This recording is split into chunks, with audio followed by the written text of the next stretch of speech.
Talk to me about superfoods, like the foods that everybody should be having in their diets. Ultra-processed food is the biggest part of our diet. It's basically science projects that are not technically food. It destroys our gut microbiome, it creates inflammation. And that's why America is so huge. Dr. Mark Hyman, founder and senior advisor for the Cleveland Clinic Center for Functional Medicine. He's also the 11th time #1 New York Times bestselling author. Fierce advocate in the fight to transform our healthcare. So there's this scary stat that I saw. The cancer rates have gone Yeah, under 50. It's over 50%, 60% increase in cancer. And that's caused by our ultra-processed diet. The worst thing people do is... Dr. Mark Hyman, thanks so much for coming on the show. Great to be here. Thanks for having me. Yeah, very excited. My first question for you is, what is it that you believe about longevity and health in general that most traditional medical practitioners or doctors might disagree with you on? Well, I think if the doctors are paying attention to the literature, they wouldn't disagree. But sadly, it's hard for us to keep up, and people are focused on their particular specialty, and they really excel at that. But what's outside of it is sort of noise for them. And what's happening is this extraordinary acceleration of science around understanding the basic underlying mechanisms of aging itself, which historically was sort of relegated to something that we couldn't do anything about. It wasn't worth studying, it wasn't worth looking at, it wasn't worth paying attention to. We're all going to get older, we're all going to become decrepit and frail and diseased, and that's just how it was. Yeah. But now scientists have actually uncovered that there are fundamental biological processes that can be addressed that seem to go awry as we get older. And if we focus on those, we'd have an enormous impact on the quality of our health and our health span, which is how many years we're healthy, and even our lifespan.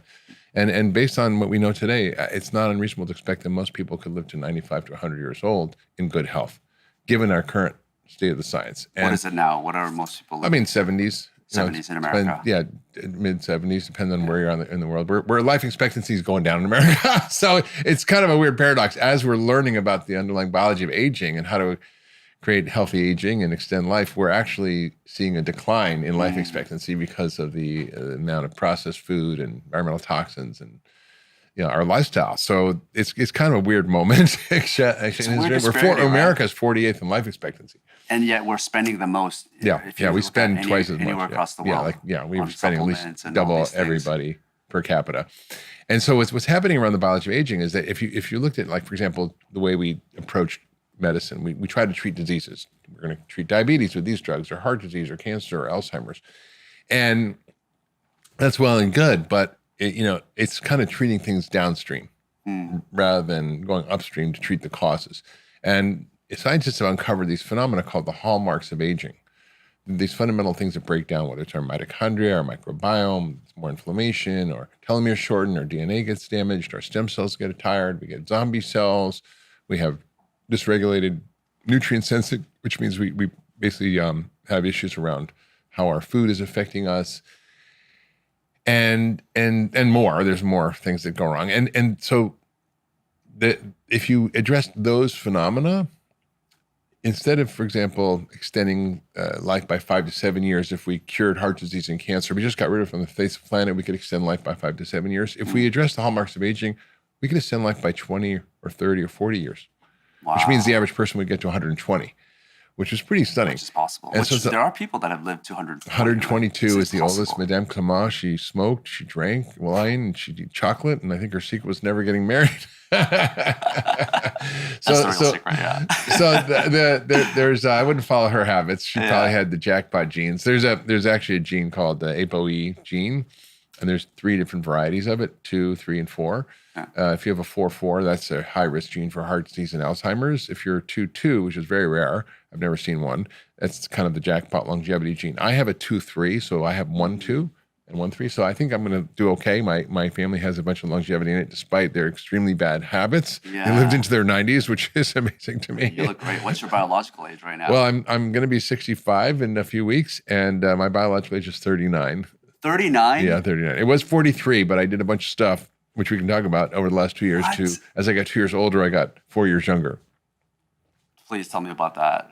Well, first of all, So I address the hallmarks of aging. I address those fundamental things that go wrong by upregulating my mitochondria, by helping to regulate my autophagy and muscle synthesis, and by actually optimizing my microbiome, and in actually doing things like plasmapheresis that cleared out a lot of inflammatory compounds that accumulate as you get older, and zombie cells. And I took certain supplements and certain medication actually that help sort of inhibit autophagy. Inhibit mTOR, which activates autophagy, that allows self-cleaning. So what I would say the biggest thing in answer your question that doctors don't get is that the body has an innate healing, repair, regenerative renewal system. That in medicine, we're focused on disease, not on how to create health and how to activate our healing systems. And so that's really what I do in functional medicine. That's what we do at Function Health, which is help people understand how their bodies work and how to optimize their health and optimize function, as opposed to just treat disease, which is kind of weighed down this sort of track. And by the time that happens, it's oftentimes too late. How can you reverse all these things that have happened over centuries? Well, believe it or not, it's actually not. Even Alzheimer's can be reversed. Really? Yes. And I've had many patients who we reversed their cognitive decline. Diabetes, heart disease. I'll just tell you a quick story of a patient I had who was 66 years old. She had type 2 diabetes. She was massively overweight. Her body mass index was 46. Obese is 30. 40 is called severe obesity. Yeah. She had heart failure with an ejection fraction of 35%. For those doctors listening, it's pretty low, and meaning your heart's not pumping very well. Should be over 50. Her kidneys were failing. She had fatty liver. She had high blood pressure. She was on a pile of medications. It cost her $20,000 for the copay. She basically was on her way to a heart and a kidney transplant.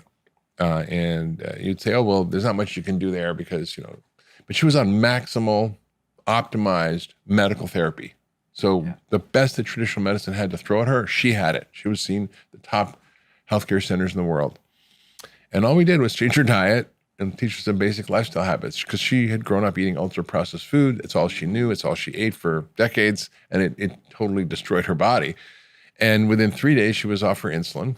In 3 months, she was off all her medications. Her A1C, which is your average blood sugar, went from 11 to 5.5, which anything over 6 is considered pretty significant. And you're over like 6.5, you're diabetic. But 11, it's an algorithmic scale, so it's extremely high. You should be in the hospital with that. Sure. Went back to normal at 5.5. Her ejection fraction, again, something you don't see ever in medicine unless you know what you're doing and how to optimize the healing system. Her heart failure reversed. So her ejection fraction went from 35 to 50%, which is normal. Her blood pressure normalized. Her kidneys normalized. Her fatty liver went away. She lost 43 pounds in 3 months. In a year, she lost 116 pounds and was completely reversed all those chronic illnesses. So even when people are fairly late stage, if you understand how to optimize those and activate those healing systems in the body by the right food and lifestyle, what we call the exposome, you can change things. Now, I'd say our audience are fairly health conscious. They may not be perfect, but don't worry, I'm not either. No one is, right? But I think a lot of the people that are aware of all the kind of the basics of eating relatively well. But I'm curious for you, like for you to optimize that from 90% to 99%, can never get to 100%, right? For you to be reversing your biological age, like what's like the thing you feel was the biggest needle mover? Because I imagine you were already eating fairly well. Yeah. I mean, my biological age, sort of when I really started to double down, was 43. When I was 62. Now I'm 64 and it's 39. And what I did was I wrote a book called Young Forever, where I really dove deep into the research on longevity. And I've been doing functional medicine for 30 years. So I've been doing a lot of this stuff. Can you define functional medicine? Because I think, Sure. What is functional medicine? It's not a specialty. It's not a modality. It's not a test. It's a way of thinking about solving the puzzle of chronic disease. It's science of creating health as opposed to science of disease. In medicine, we have 120,000 diseases that we have in our diagnostic code book. And rather than thinking about labeling diseases based on their people's symptoms and where it is in their body, basically symptoms and geography, and you have arthritis, you have a joint pain, or you have a migraine, you have a headache, and you go to the neurologist. The body's not divided up like that. It's an ecosystem. It's a web. It's a network. The body's a biological network, and it's made up of sort of networks of networks. And so functional medicine is really about optimizing those functional biological systems. And when you look at the hallmarks of aging, which are, it's a longevity science is kind of presented to us as sort of how the body works and how it degrades, functional medicine almost entirely maps across that. So we focus on mitochondrial function, we focus on inflammation, we focus on the microbiome, we focus on nutrition and nutrient sensing, we focus on a lot of the things that really are how we optimize our epigenome. So the way I actually help to optimize my health and reverse my biological age was focusing on the epigenetic reprogramming that we can do by various interventions. So what is the functional medicine approach? It's basically understanding how to optimize your biological system. So we get rid of the bad stuff, we put in the good stuff. The body has this innate ability to heal. So we have to sort of be very careful, like, okay, what's the bad stuff? There's toxins, there's allergens, there's microbes, there's our microbiome that can go bad, there's poor diet, there's stress, and so forth. And there's things we're missing that we need to thrive. We need the right nutrients, we need the right whole kind of food, whole food, we need the balance of hormones that we need, light, air, water, we need movement, rest, sleep, and we need restoration, basically activating our parasympathetic nervous system. We need love, meaning, purpose. All these things are ingredients for health.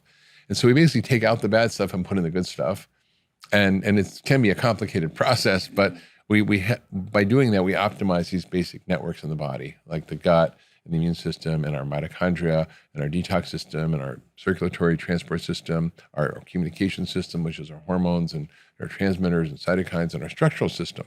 And so we basically approach the body as optimizing these 7 biological networks, which are all dynamically connected. And in doing that, we basically, create health. And when you do that, disease goes away as a side effect.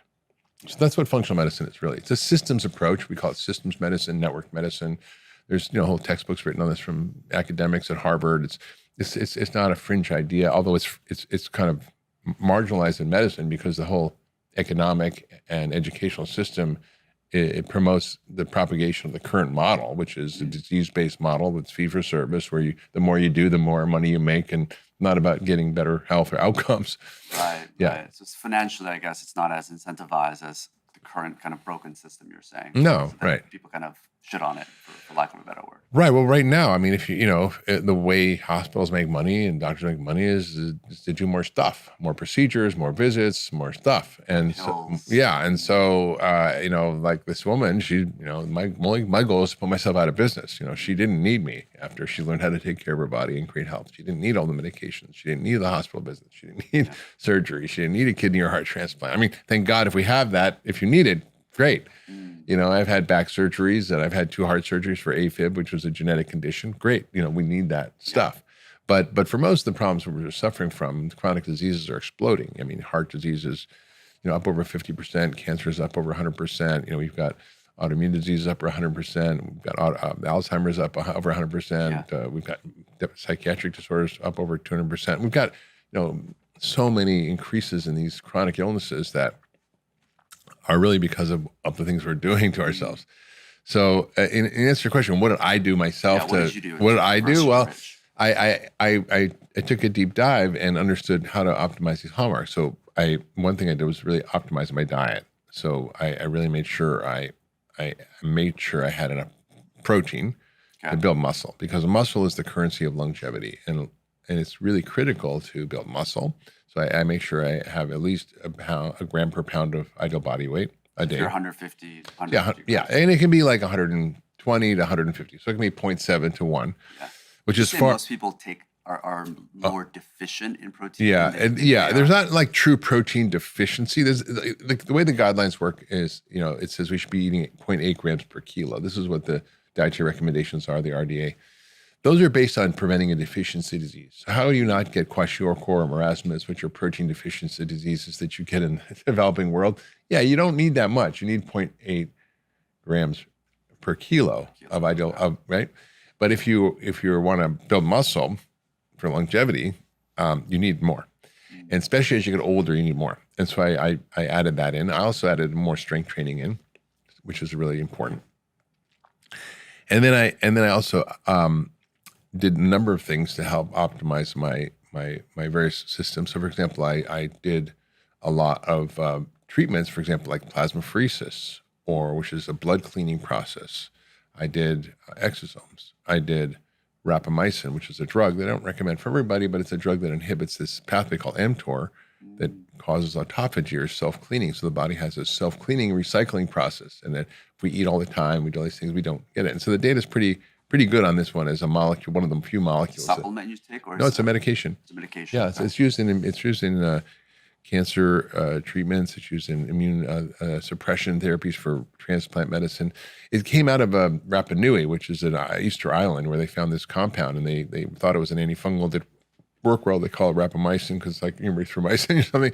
And then they found it had immune suppressing properties when taken at high doses. But taking it at low doses intermittently, it actually helps to activate this autophagy process. It inhibits this pathway called mTOR, named after this compound, mammalian target of rapamycin. That's what mTOR is. And a lot of people in the longevity space say, oh, we want to inhibit mTOR all the time, so we want to be vegan. That's the problem, because it's like anything. You need to breathe in, you need to breathe out. You need to be awake, you need to be asleep. It's like you need all of the balance. And so you need to both have autophagy and you need to induce muscle synthesis. Because if you don't have muscle protein synthesis, you're going to actually lose muscle and have become sarcopenic as you age, and that's a disease of muscle loss. And the idea is that older people, you want to intake more protein because it's harder for, as you get older, to absorb that. Yeah, there's something called anabolic resistance, which is where you need more protein and more exercise to build the same amount of muscle. So it's just harder. And there are emerging therapies like follistatin gene therapy, which can activate that. So there's a lot of kind of cool stuff coming around the pike. Right. Yeah. So I've done a lot of those kinds of things. I've taken a number of supplements that, based on the literature, I think are promising and have, the risk benefit ratio for me is there. So, for example, I take high levels of quercetin in the form of Himalayan tartary buckwheat, sprout powder, which is a great source of sort of bioflavonoids and phytochemicals, one of the richest sources of phytochemicals in the world. And quercetin has been shown to reverse biological age in studies at the Mayo Clinic. I also take something called urolithin A, which is a compound that activates mitophagy, which is self-cleaning of the mitochondria. And this is a compound that comes from pomegranate that usually, if you have healthy bacteria in your gut, can turn that compound called the ligotannins from the pomegranate into something that's called a postbiotic. You've heard prebiotics and probiotics. Yeah. Postbiotic is something the bacteria produce, a molecule that then you absorb and then has biological effect. So what it does is it reduces inflammation, increases muscles protein synthesis. It actually activates mitochondrial cleaning and autophagy. It actually also increases your exercise performance without even increasing your exercise. Oh, really? Yeah, so it's really cool. And you pair that with fasting? Do you do intermittent fasting? I do probably. I usually know every 12 hours is just minimum. Everybody should do 12 hours. I mean, that's like, if you do, eat dinner at 6, you can eat dinner at breakfast at 6 in the morning. If you eat dinner at 6, you can eat breakfast at 8. That's a 14-hour fast. Most of us should be doing that. That's just give your body time to clean up. 16 hours is a little more long. So if you eat dinner at 6, you can eat breakfast at 10. It's not as hard as you think, and it seems hard though, right? For people that haven't done it. Yeah. Stomach growlings in the mornings. And I mean, it's not great for everybody. If you're thin or you're older or sick, you might not want to do that. But if you're metabolically unhealthy, it's great. And so I think that's a simple way to activate autophagy. And I think there are other things that can be helpful, like NMN that can be helpful. There's something called a C15 or fatty 15 that's been very promising in literature. So there's a bunch of different compounds that I take. You're taking all of those, right? What about metformin? Metformin's great question. So I wrote a lot about my book Young Forever, and I think I've looked carefully at the literature, and I've done a number of podcasts on this on the Doctor's Pharmacy. But there's one big study that was an observational study that showed that people who took metformin seemed to have longer lives and not die as much as those who didn't take metformin. And so this is what we call an observational study. It doesn't prove cause and effect. It looks at correlation. A lot of people jumped on that and said, oh, this seems like metformin lowers your risk of death, so and increases longevity, so I'm going to start taking it. I think it's a bad idea, and I'll tell you why. Because there's a lot of fundamental problems with that study from a design perspective. And I can kind of go into all that, but I'll spare your audience the details. But just there were flaws in how they were looking at the data and how they selected for patients, and so it was kind of not that strong. A number of years later, there was another study published. There was a twin study, and was a much better designed study. And it showed the opposite. It showed that those who took metformin actually died younger. So you got two studies that were competing. And then Nir Barzilai wanted to do a study called the TAME trial, targeting aging with metformin. It was going to be a large multi-center, multi-thousand person study over many years to look at the effects and prove once and for all whether or not it worked or not. Unfortunately, it wasn't funded, so it's not being done. So or maybe never have the answer. But there's some fundamental problems. It does activate one of the longevity switches. And so, in my book, I talk about these 4 pathways that are part of the nutrient sensing system. And this is food is the biggest driver of aging. The crappy process. That's like, if you're focusing on anything. Yeah, if you're focusing on anything, food is going to take care of most of the stuff if you do it right. So there's 4 longevity switches, what I call longevity switches, that are part of this dysregulated nutrient sensing. One is insulin signaling, which is overactivated because of the amount of sugar and starch we eat. 2 is mTOR, which is overactivated because we eat all the time and, and don't take a rest from eating. And those are detecting too much stuff, too much sugar, too much protein, too much sugar and protein for mTOR. Then there's AMPK and sirtuins. AMPK and sirtuins detect low nutrient states. So if you're hungry or starving, they get activated. And they do all these beneficial things that actually activate longevity systems in your body. And so AMPK is activated by metformin. That's how it works. And it helps with insulin resistance. It helps with autophagy. It helps with inflammation. It does a lot of things. One of the things it does, though, is inhibit something called mitochondrial complex 1. Now, mitochondria are the little factories in your cells that make energy. They're one of the things that is common to all disease of aging. When your mitochondria start just becoming dysfunctional, you get heart disease, diabetes, cancer, dementia, you name it. Weakness. Metformin was accelerating that. It inhibits the mitochondrial function. It's called mitochondrial complex 1.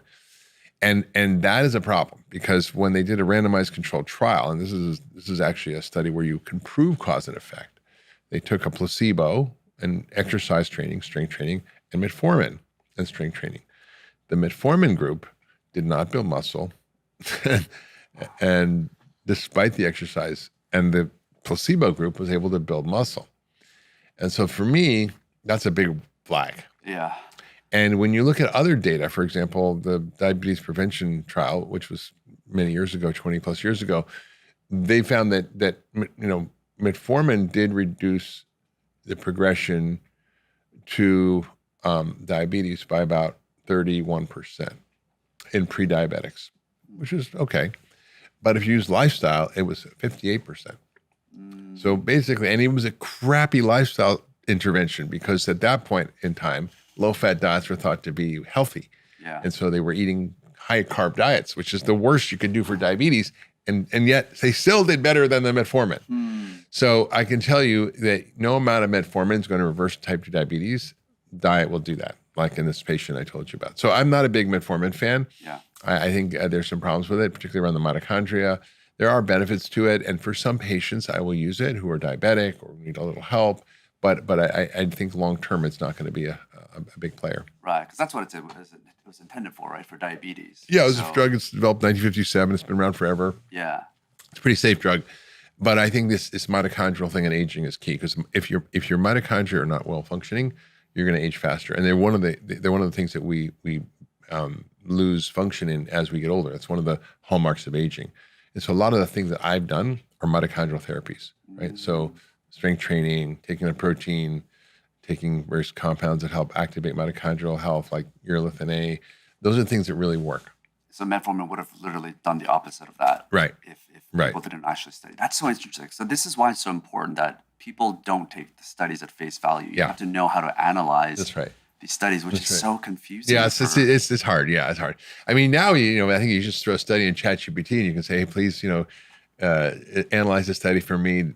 I analyze the methodology, the validity of the study.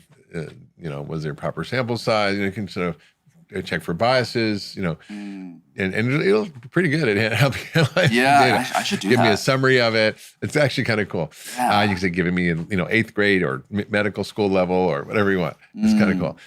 So I think that's going to help people understand stuff. But I do think that, we're in this exciting moment where the science is accelerating so fast, but medicine is not. And what we're finding is, Sean, is that at Function Health, when we're doing this deep testing, when we look at metabolic health and we look at all the biomarkers that have to do with aging, it's frightening to me as a physician to see in a health board population, we have about 100,000 members now, in the first year and a half.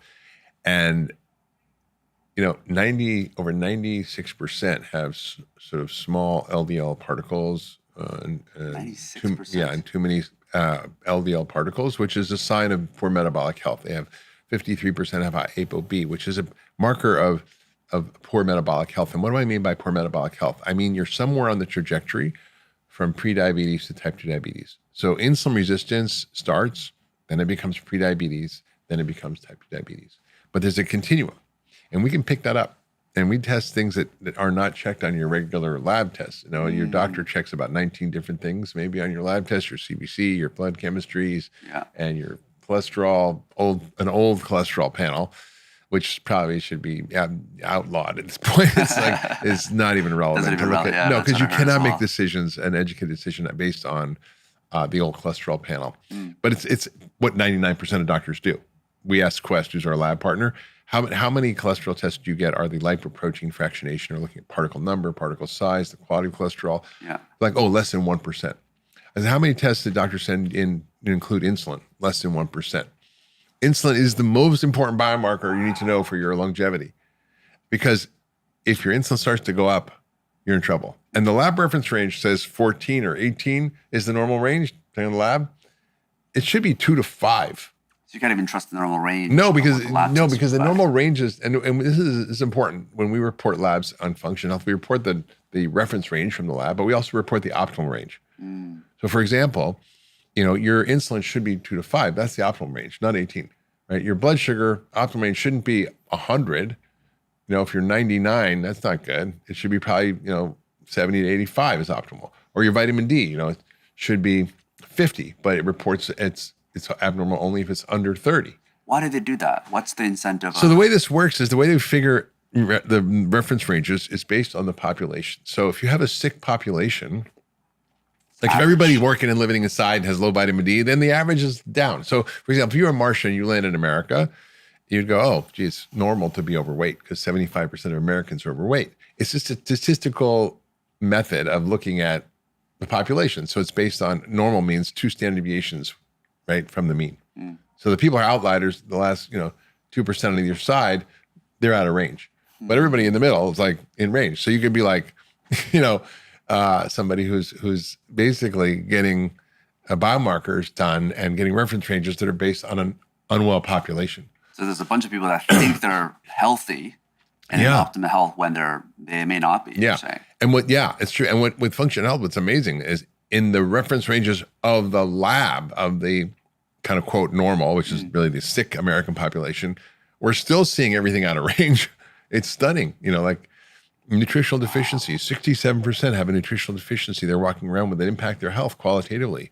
Whether it's iron deficiency, B vitamin deficiency, folate deficiency, vitamin D deficiency. And we measure those things, and there are things that don't get checked.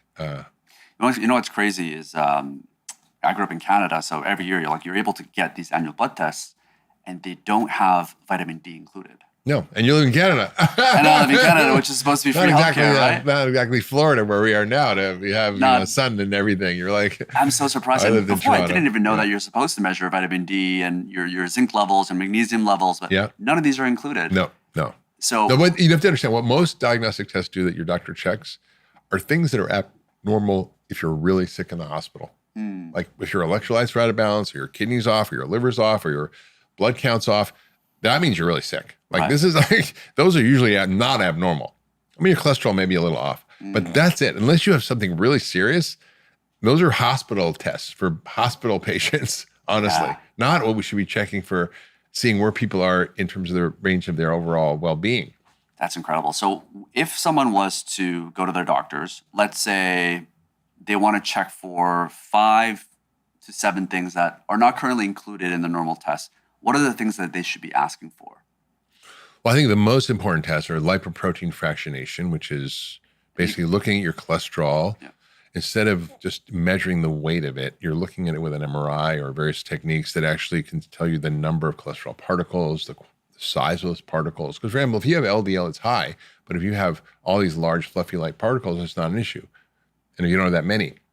But you can't tell. If you have, let's say, a cholesterol of 150, it could be made up of, 800 particles or 2,000 particles of LDL. Yeah. But you don't know just by looking at the 150, right? So that's really important. Second is ApoB, which is one of the most important biomarkers for cardiovascular risk. Again, something usually not checked. Yeah. And it's a measure of all the dangerous cholesterol particles, which are related to metabolic dysfunction.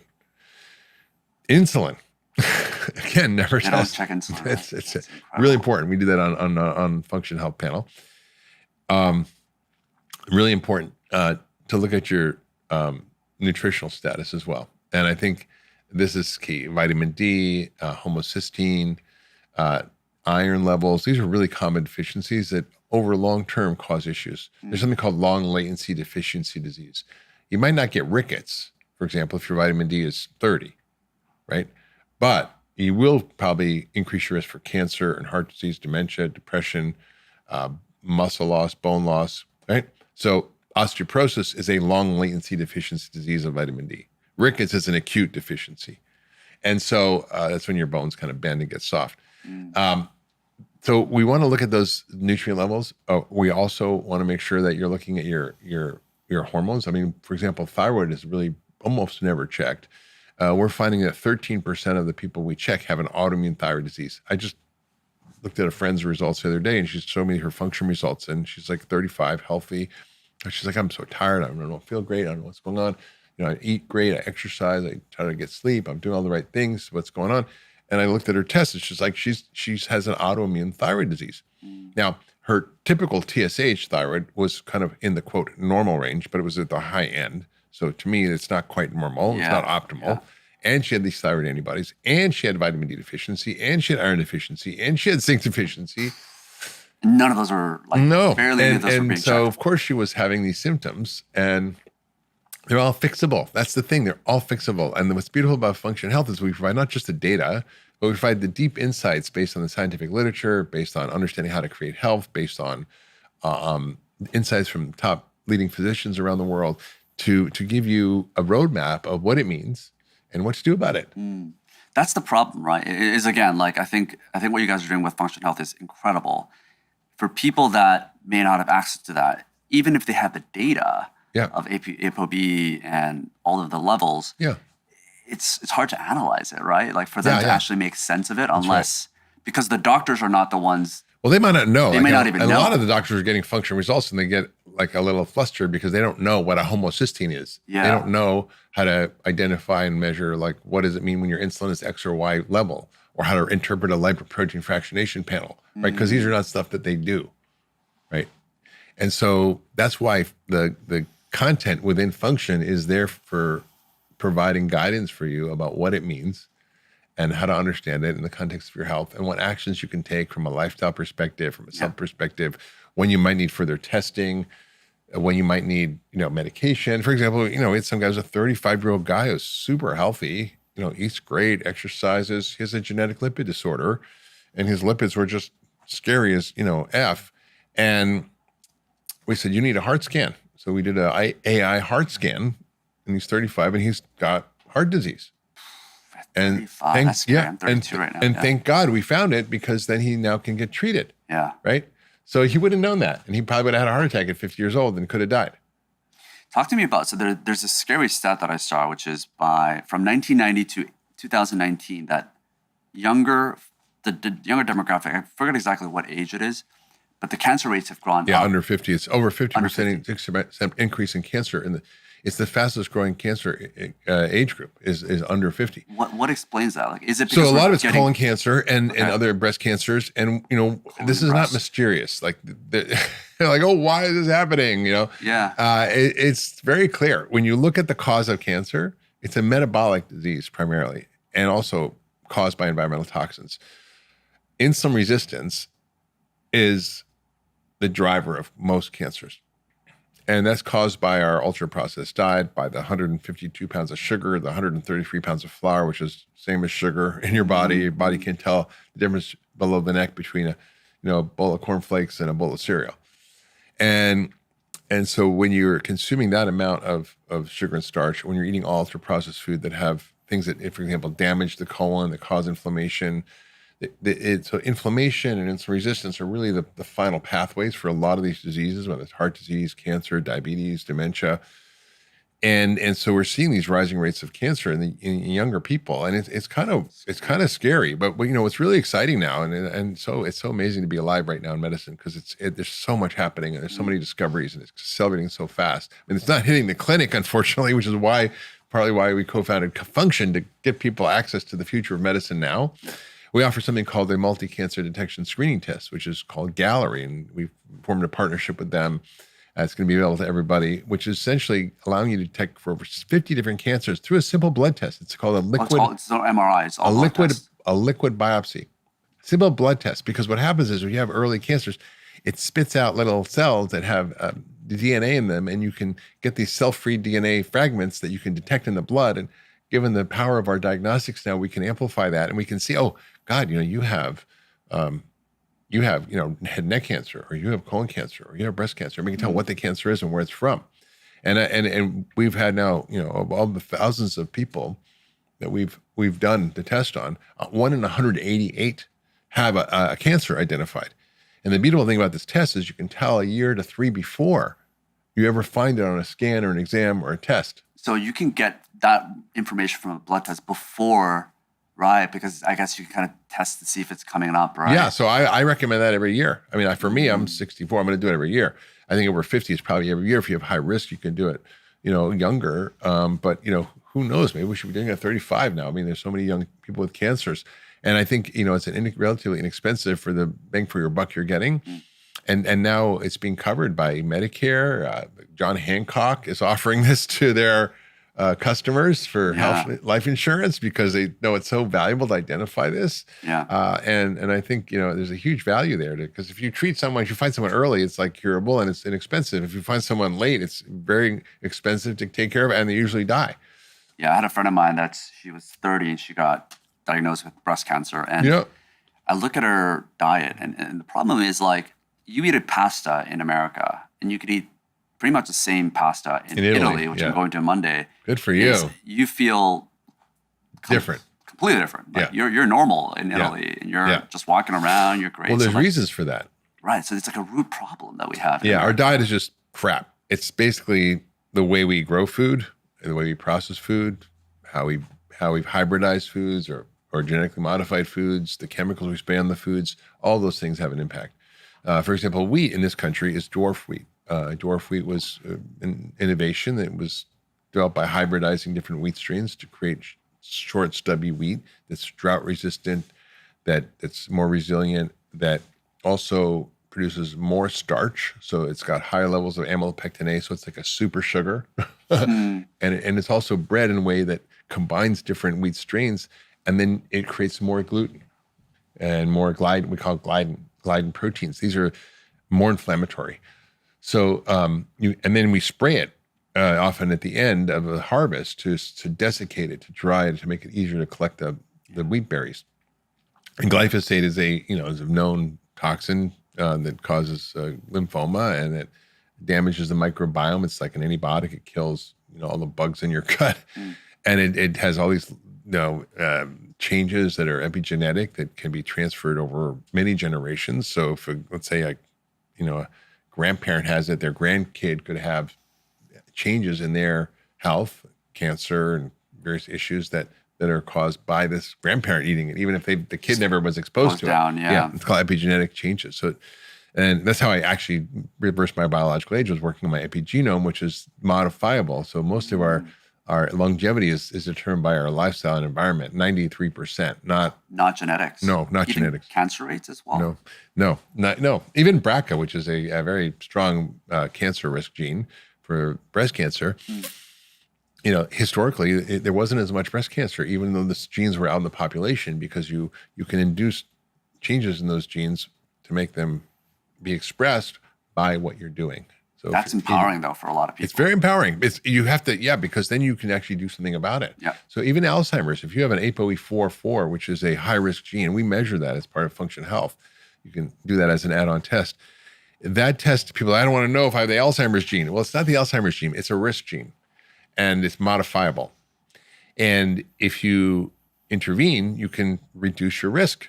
And I have patients, for example, 95-year-old woman, I remember, she was a dentist, and she was ApoE44, which she should have had dementia by 95 years old. She was sharp as a tack, still working as a dentist at 95 years old, because she was a health nut. She ate perfectly her whole life. She exercised. She took her vitamins. She didn't smoke. She didn't drink. Yep. She was like kind of a health kook, But she was able to prevent her risk. So it's really important that you understand that you can modify your health by the inputs. It's called the exposome, not your genome. The exposome determines more about your health than your genome. Your exposome is what you eat, how you exercise, sleep, how you manage stress, how you environmental toxins, your nutritional status, your microbiome. Everything that washes over your genes regulates how those genes are turned on or off or expressed. And that's what determines your health or longevity or creates disease. And so I think, when we're doing, diagnostics, you have to look at those things so you can be proactive and not just wait around for something to happen. And that's really why we've created Function Health. I've been doing this for 30 years, and I'm 65. I can only see so many patients, right? Yeah. I can see patients all day long, but I've seen tens of thousands of patients. But I want to help millions and millions of people, because we have the knowledge now to help people that we can really make a huge difference. And it's not getting to the clinic. It takes decades for science to get into the clinic. Got it. You mentioned lifestyle factors as the main, foods particularly. So talk to me about superfoods, like the foods that everybody should be having in their diet that can make kind of this massive impact for them. Yeah. Well, the most massive impact you can make is really following some simple principles, and then we can talk about the superfoods. Because the superfoods, if you're eating shit, doesn't matter how many superfoods you eat, right? So ultra-processed food is the biggest part of our diet. It's 60% of our diet, 67% of kids' diet. So what the heck is ultra-processed food? It's basically science projects that are not technically food. Technically, food, based on the Webster's dictionary definition, is something that helps the whole health and growth and development of an organism. These don't. They cause the opposite. So it's made from commodity crops, wheat, corn, and soy. These food products are then deconstructed in the science lab, broken down into different molecular products that don't resemble the original thing. Then they're reassembled into all sorts of sizes, colors, and shapes of chemically extruded food-like substances that have properties that dysregulate our biology in massive ways. It destroys our gut microbiome, which creates inflammation. It drives insulin resistance and prediabetes. It dysregulates our appetite. So NIH did a study looking at giving the same group of people for 2 weeks a whole foods diet versus an ultra-processed diet. When they eat the ultra-processed diet, they ate 500 calories more a day. Now, it might sound like a lot, but in a week, that's 3,500 calories. That's a pound of weight gain. 52 weeks, that's 52 pounds of weight gain in a year. And that's why America is so huge, Just slowly compounds. Yeah, I mean, and so it's because it dysregulates our brain chemistry, our hormones, our metabolism, our microbiome. So the most important thing you do is don't eat that crap. Eat real food, whole real food. Your grandmother could recognize that she wouldn't know what a Lunchable was or a Go-Gurt. Don't eat that. What about the middle lines, right? Because you have all these health bars that are coming out that have zero sugar. Yeah, be careful. And So my rule is if it has a health claim on the label, it's probably bad for you. If it says low fat or high fiber or low sugar or whatever, or this phytochemical in it, it's usually crap. So just avoid. So like protein bars. not always true. There's some great products out there that are somewhat processed. So processed itself is not bad, right? Sauerkraut is processed food. Yogurt's processed food, right? There's processing we've done. There's canning is processed food, right? Can of salmon or sardines or a can of tomatoes is processed food. That's okay. Frozen berries, that's processed food. But that's whole real food that you can recognize. It's modified a little bit, and we've been doing that for thousands of years to preserve food or to modify it for consumption. Cooking is processing, right? But it's this weird ultra-processed science project that we're talking about. So eat real food. That's number one. Number two, don't eat starch and sugar at the quantities we're eating them. They're recreational drugs, right? Want it a little bit? Fine. Like you have a can of soda, a 20-ounce soda. That's like, 14 teaspoons of sugar. You wouldn't put 14 teaspoons of sugar in your coffee. Put a teaspoon of sugar in your coffee. That's fine. But don't have 14 teaspoons of sugar. And we don't have any clue about how much we're consuming because it's just hidden in everything. What about fruit I mean, juice? your Prego tomato sauce has more sugar per serving than 2 Oreo cookies. Right, yeah. Okay? So it's all that stuff that's everywhere. And so get rid of that. And then the next is, you want to increase phytochemicals. And we'll talk, these are the kind of superfoods. These are colorful fruits and vegetables. So you want to make that the staple of your diet. And the third principle is make sure you get enough protein and healthy fats, because those are the things that one, make you full, and two, your body runs better on than starch and sugar. And so when it comes to the sort of superfoods, I mean, I think, people kind of always overselling stuff. I think there's a few things out there that are really important. I think green tea is a great compound for many, many reasons, because it helps improve detoxification. It helps reduce inflammation. It helps to actually activate a lot of these longevity switches.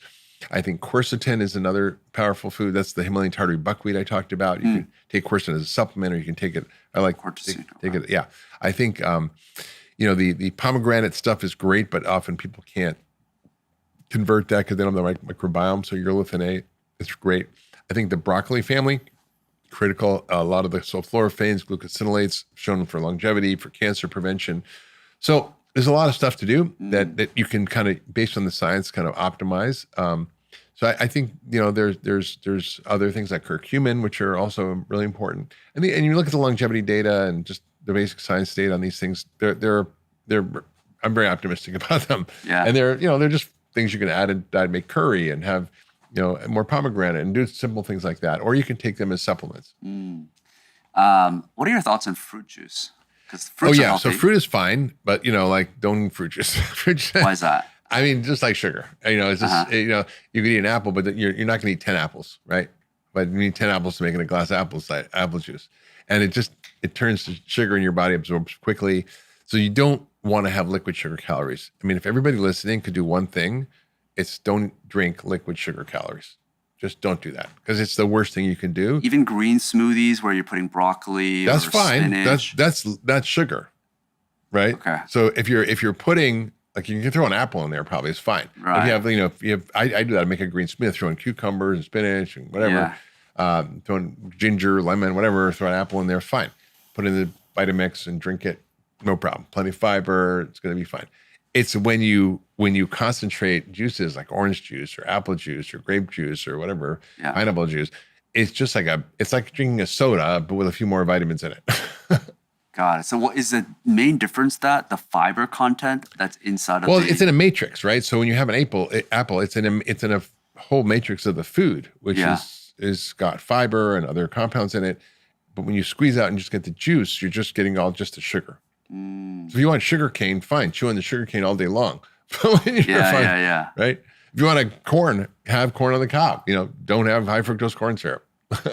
I heard the story of orange juice and how that came about. It was actually by this copywriter named Albert Lasker. Have you heard of it?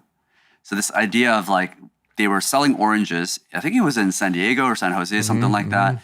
And then they were having trouble because there wasn't enough demand for these oranges. So they hired this guy, Albert Lasker. Yeah. And his whole idea was what if we combined, if you think about it from a volume perspective, what if we combine 12 oranges and put it into this one glass? You can sell all of these 12 and just allow people to drink it at one go. It's faster. You don't have to hold all of these 12 oranges.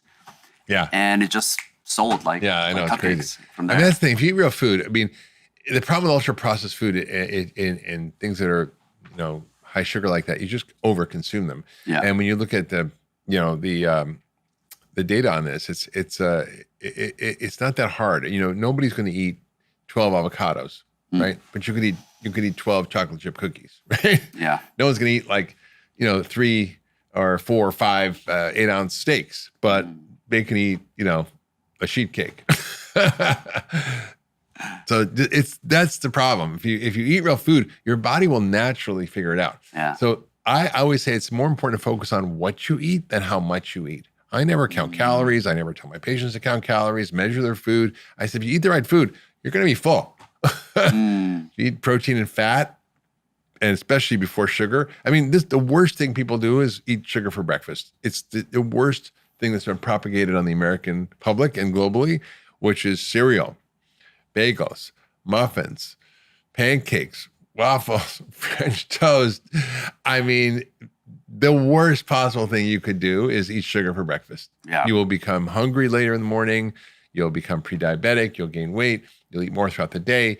Start the day with protein and fat. I'm glad you said like avoid sugar, but then you said bagel cereal because most people don't associate sugar with bread or bagels. So the way your body works is glucose raises your blood sugar. Sugar is actually a mixture of fructose and glucose, half and half. So the glycemic index, which is how much a particular amount of food raises your blood sugar, is about 80. For white bread, which is the sort of standard, it's 100. So basically, eating bread raises your blood sugar more than sugar. And so that's what drives insulin resistance and prediabetes and diabetes and all the cascade of aging phenomena. If you, I had a friend, Jorge Pletsky, who's a head of preventive cardiology at Harvard, and he said, if you take a group of 100-year-old people and they had to have one thing in common, he said, what would it be? I said, what? He said, they would be insulin sensitive. If they had clean arteries, they were super healthy, they would be insulin sensitive. And the problem is, from an evolutionary perspective, many of us evolved where, we needed to be able to store fat quickly when we needed to. So if we came across something sweet or sugary like berries or honey and we ate it, it would store fat. So for example, bears, they hibernate in winter, then they wake up, then they eat salmon at the beginning of the year, protein, fat. They don't gain that much weight. Summer comes, later summer, and the end of the summer, they get the berries. They start going for the berries. They eat berries like mad. They gain 500 pounds. What? They gain 500 pounds. They become diabetic, hypertensive, basically, and then they go to sleep, and they feed off that all winter. Wow. The body has is designed to store belly fat as a storage depot for when times are scarce. But we don't have scarcity. We just keep eating all winter, right? And so that evolutionary adaptation has become the thing that's killing us. So some people are more affected by this. If you're Native American, if you're African American or African, if you're Asian, if you're East Indian, if you're Asian, and this is a problem. Even Asians at lower weights and East Indians at lower weights get prediabetes or diabetes. If they just get this little kind of pudgy middle, they don't have to be obese. They can have a normal body mass index, but they kind of get belly fat. And that belly fat is what's driving this problem. Interesting. I didn't know that. Talk to me about testosterone and how testosterone, particularly for men, impacts longevity. Even for women. For women as well. Of course. Women have testosterone and men have testosterone. We both do. So testosterone is a hormone. We call it anabolic hormone. And, when you're younger, you naturally have more testosterone. And so younger people can maintain and build muscle from the trophic effect of these hormones. Trophic means growth, right? So you don't have to work out as much. You don't have to eat as much protein. You don't have to do all that.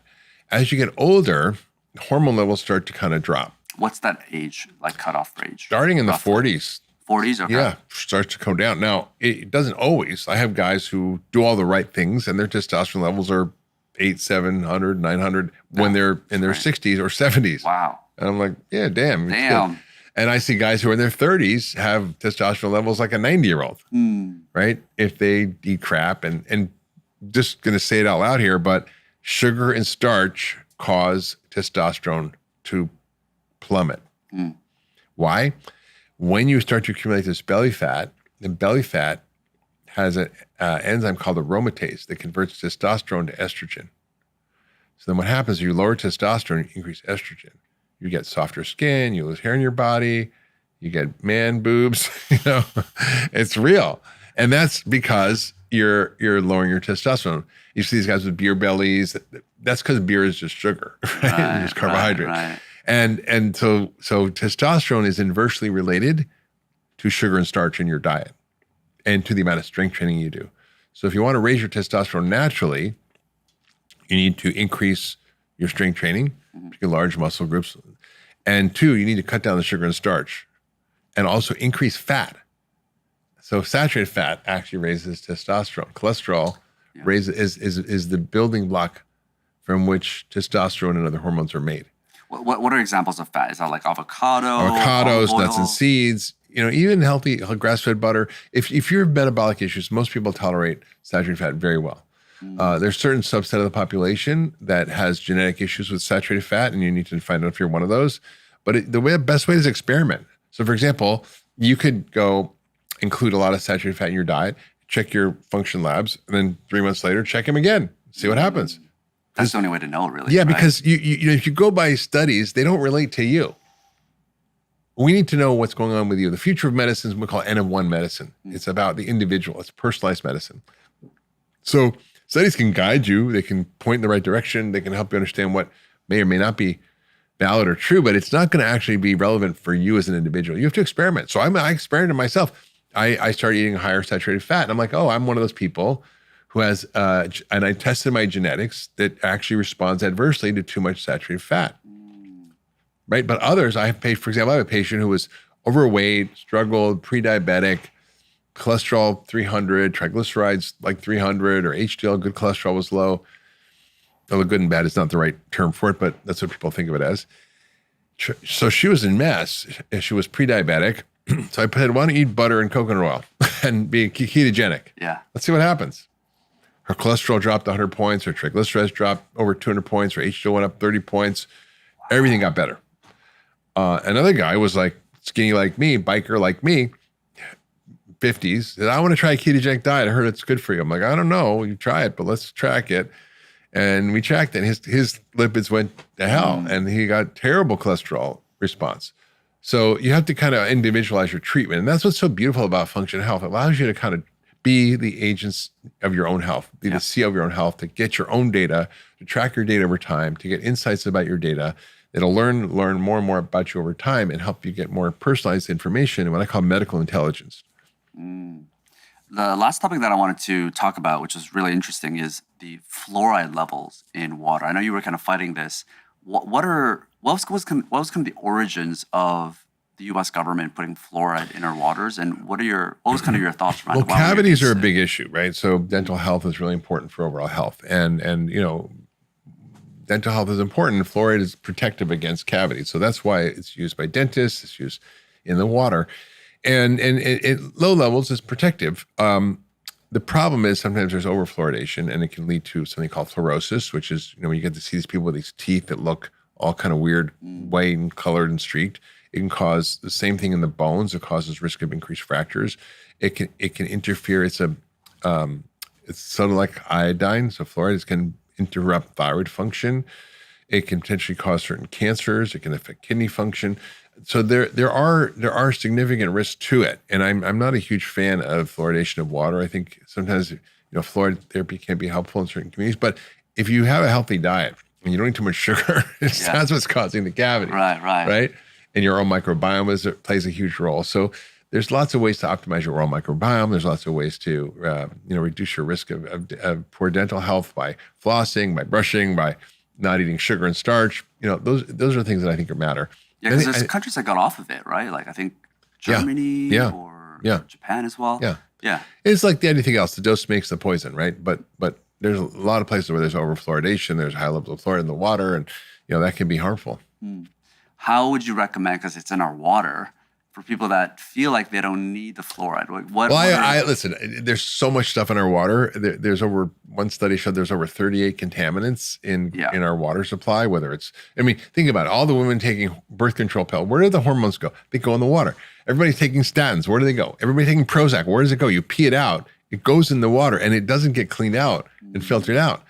And there's toxins in the water, there's pesticides, there's PFAS chemicals, forever chemicals. So I always recommend water filters, and I have a water filter in my house, a reverse osmosis filter. Yeah, so that's the way to go. Got it. And then you have to make sure you're taking minerals, right? Because if you don't take extra electrolytes and minerals, you're going to become depleted because there's a lot of minerals and things in water. Yeah. So you want to make sure you replace that, but it takes everything out. But there's also a process where you can remineralize, right? Once you do reverse osmosis. Yeah. There's sometimes they kind of sell that as a package. Yeah, you can. As well. Yeah, you can. Yeah. Yeah, incredible. Dr. Mark Hyman, I think that's the interview. Is there anything else that people should know about what you're working on with Function Health? Anything around your podcast, your book? Yeah, thank you. Well, yeah, I think Function Health to me is one of the most exciting things I've ever done because it basically synthesizes all the work I've done over 30 years to bring the science of creating health to people. Gives them the ability to do over 110 biomarkers in their initial test and another 60 half a year. And it's like $1.37 a day for a year, less than you spend probably on coffee in a day. And it gives you the ability to be the CEO of your own health and empowers you with far more data and information than you're going to get from your healthcare system. It's going to help you identify subtle changes that make a huge difference over time, or big things that may be going on that you don't know that you can fix. We found people with brain tumors. We've seen people with all sorts of issues that save their lives. So it can be just, I feel like crap and I want to feel better and there's things I can tune up, or it could be, I've got a serious issue and I got to go get treated because we discovered this. So I'm really excited about the future of this because I think it's going to disrupt healthcare. I think it's going to empower people to have more agency over their health. You see you're wearing an Oura ring. People want their data, but why just go skin deep? You should have to go through the health insurance company and the doctor, and the panel. If you went to your regular doctor, insurance is like $15,000. Yeah, but you can get it for $4.99 a year membership, and it's a pretty exciting thing. And I also excited about the changes in medicine and science that allow us to start to help people understand what's going on and optimize their health in ways that they never had before. And so that's really what I've done is sort of poured all this into Function Health. And obviously people can find me on social media, Dr. Mark Hyman. My podcast is The Doctor's Pharmacy. I'm going to be changing the name to The Dr. Hyman Show. But it's exciting. Yeah, big, lot of content on there. Website, drhyman.com, where I have a lot of free education and content. So, my God, I'm so inspired just by your energy. At the age of 38, I don't know how you do it, Dr. Hyman. 39. It's incredible. Well, thank you so much for being on the show. Thanks, and I encourage everybody to check it out. We'll have all the links down below. Thank you. Perfect. Great. Thanks for having me.